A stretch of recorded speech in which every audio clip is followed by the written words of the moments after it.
Hello everybody, welcome to the Tube. A lot is going on. Here's our lineup. Hackers made good on their threat and released cheaters' data. Project Tango strikes AR development deal with Intel Israel. The PhotoKite Pi is a drone cam on a leash. How cool is that? Google surprises the world with OnHub, its very own web router. And Linden Labs, creators of Second Life, wanna be VR's next big thing. Let's rock! I sing like Oprah on her show, it makes me laugh. Okay, Google is continuing its journey, sorry for that, to help mobile devices get a real 3D sense of their environment. It's called Project Tango. It's one of the more innovative projects at Google, and now Intel is helping them to realize the dream. Technology largely developed by Intel's team here in Israel will power a collaboration between the chip-making giant and Google's Project Tango, Intel announced on Tuesday. By adding new measuring tools and special cameras to its experimental mobile devices, Google has challenged developers to create software that can scan a room, map it in 3D, and then use it for anything from virtual reality gameplay to indoor navigation. Here is Google trying to explain what Project Tango is all about.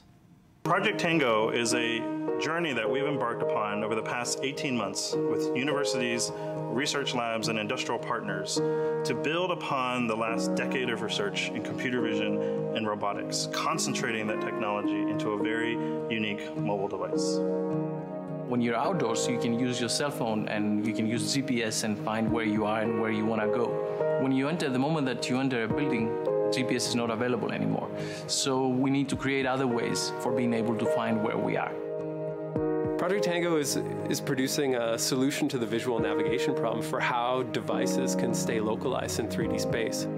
I did the research initially that developed the 3D vision algorithms that the rovers use to drive safely on Mars, and I worked on that as a grad student in the 80s, and then I came to JPL, and then it turned out that Tango is similar in that you've got this device in your hand, you need to know where it is. One of the best ways to do that is to use the camera in the device to track features in the room. Remember Ashley Madison getting hacked? Well, how can you forget such a thing? It just happened a few weeks ago. Anyway, Judgment Day, well, it's upon us. A data dump which allegedly contains over 35 million email addresses, 33 million accounts with more detailed information, that's names and addresses, and every credit card transaction from the last 7 years has been posted online by the website's hackers. It is not easily accessible to most internet users, but don't you worry, some people are already working through data and posting their discoveries, focusing their searches on government email addresses and addresses associated with major corporations. Among the first hot names, an Israeli member of parliament who denies he ever used the service at all. It's gonna get interesting, and with me in the studio to get interested is Shai Ringer. Good evening. Good evening. So Shai, is this a huge disaster as we how big is a disaster? It's a disaster. It's a huge disaster. It's millions of accounts and information and emails and credit card numbers and transactions. There's huge amount of information. The hackers probably didn't lie. There are some verifications that the information is reliable, and they already found names and addresses in that are real. And it's gonna develop. It's gonna be a huge story from now that we know that the information is. Well, I'm assuming that many people like the Israeli parliament member, they're just gonna say, I had nothing to do with it. How easy it is to access the website with someone else's email address? Actually, it's pretty easy because there was no email verification when you signed up to Ashley Madison. There are other information details in that database. You can have phone numbers, credit card numbers, addresses. You can forge your email when you signed up, but we are still gonna see a lot of people trying to explain what the hell happened to their email and their information, and why did it get to Ashley Madison. You know, I think one of the more interesting subjects of what happened is the hunt on public figures here, and thinking, why are they more relevant to be exposed than any other cheater in the world?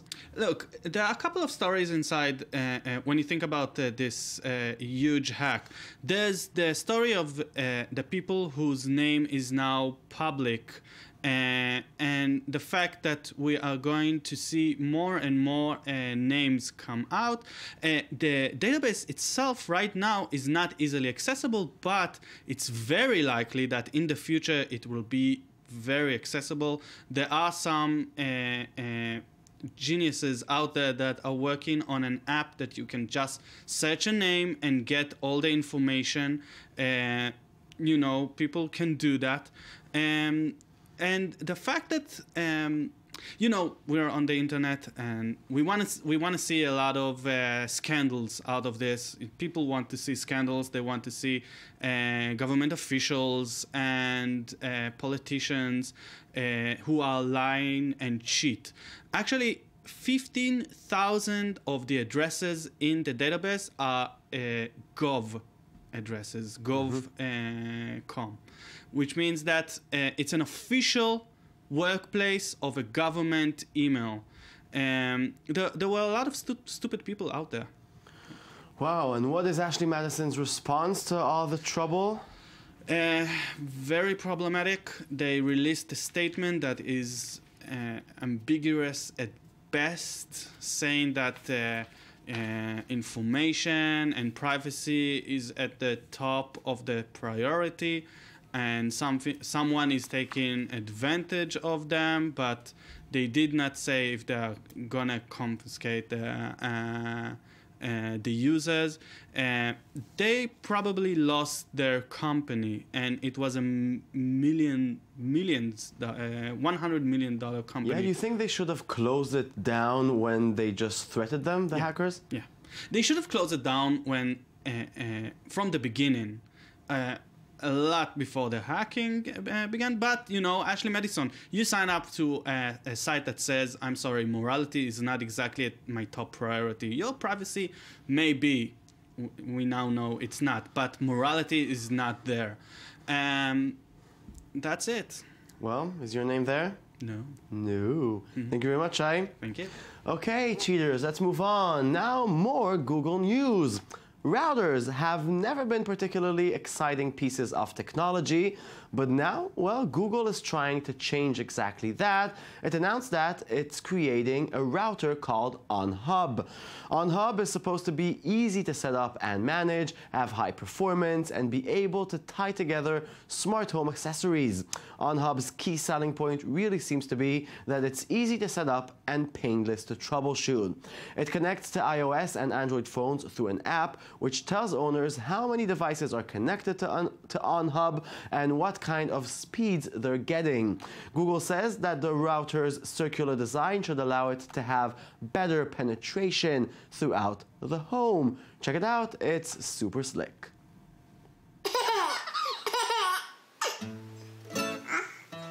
My internet just does not work for me, like, ever. Try it again, press the capital M and then press OK.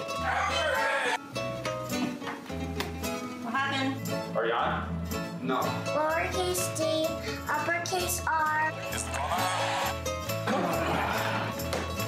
Blink, blink, blink, blink, and then blink.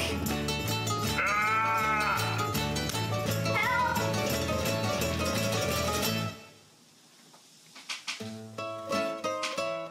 Meet OnHub, a different kind of router that makes it simple to get better Wi-Fi. OnHub starts fast and stays fast, constantly improves on its own, and it communicates with an app, not blinking lights. OnHub, the new way to Wi-Fi. Amen for that. Okay, even drone fanboys, well, like us, they will admit that drones, you know, they can be intimidating and mostly well, hard to use. But what if you could get a drone that is easier to control and carry around? Wouldn't that be, well, dreamy? That's what PhotoKite Pi wants to be. It's a GoPro carrying quadrocopter attached to a retractable leash designed by Perspective Robotics AG. It has just landed on Indiegogo. To fly this drone, unfold the arms, twist a lock on top, a button on the back will turn on the quadcopter and your GoPro. From there, it'll fly upward to take shots overhead or tilted up. Yes, simply point it in the direction you want to record, then make twisting-like gestures with your wrist, and the drone will spin away. Hey, it's better than a selfie stick. Let's fly, take a look.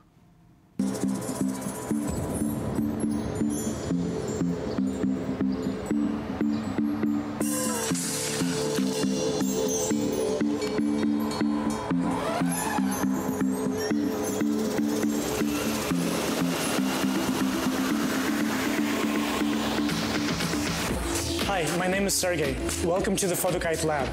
Our goal is simple, to make aerial filming easy and safe. You've probably seen many drone projects by now already. What's different this time? It's the tether. The tether changes everything.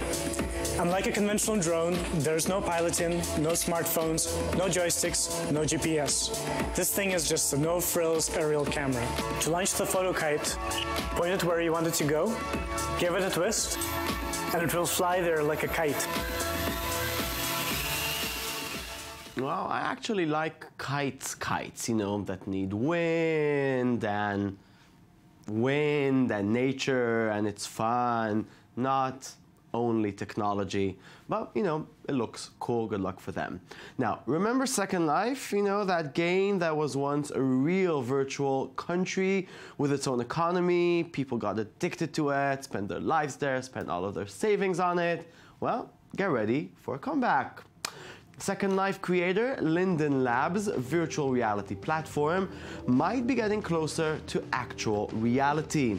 The company just announced that it's invited the first outside testers to Project Sansar, that's the working title, for a new VR world that is expected to open in public beta next year. Details are slim at the moment, and the particulars that have come out suggest that engineers, well, are still figuring them out, but the project is worthy of note even at this early stage, because it has some serious ambitions. Apparently, users will be able to create, share, and monetize their own custom-built virtual reality worlds. What does that mean? Well, we'll have to wait and see. Patience, my little ones, patience. Now, ever wondered what happens when you send your luggage to the airplane? Well, while you wait in the tax-free area like an idiot, your suitcase is having the funnest time of her life. And now there's a video to prove it.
Wow, that's Amsterdam's airport. Amazing.